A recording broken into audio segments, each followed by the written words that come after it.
Oh, santai saja. Meski muncul cabang-cabang kebenaran lain yang membingungkan, di antara cabang itu ada 3 cabang pertama yang harus diwaspadai. Pertama, benar menurut diri sendiri.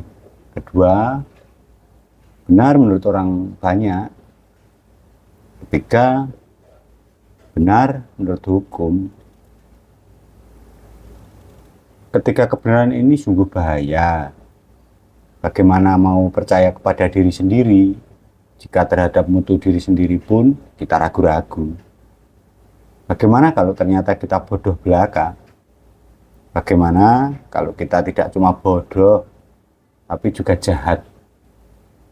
Sudah goblok, jahat pula. Bagaimana mungkin kebenaran versi si bodoh dan si jahat ini bisa dipercaya?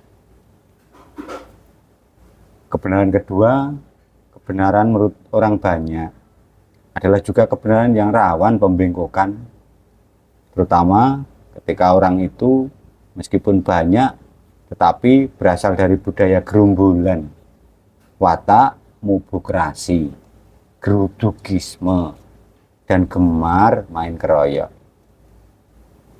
Kemenangan orang-orang ini pasti bukan karena kebenaran, melainkan karena keroyokan itu.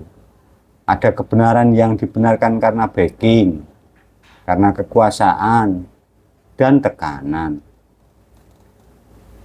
Kebenaran berbasis ketakutan semacam ini pasti sulit disebut kebenaran.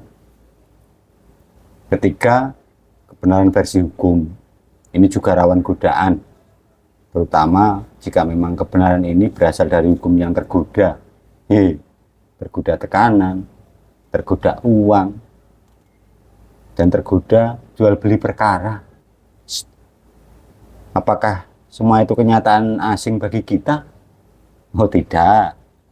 Dan hebatnya, untuk merasakan hukum yang ganjil ini, manusia tidak membutuhkan bukti-bukti nyata, tapi cukup dengan insting. Jadi, insting itulah kata kuncinya. Untuk merasakan kebenaran, manusia cuma butuh insting. Dan jika cuma ini modalnya, manusia tak perlu menjadi ahli hukum, intelektual, atau ahli meditasi. Tapi kebenaran yang bisa dideteksi dengan insting ini datang dari jenis kebenaran yang keempat.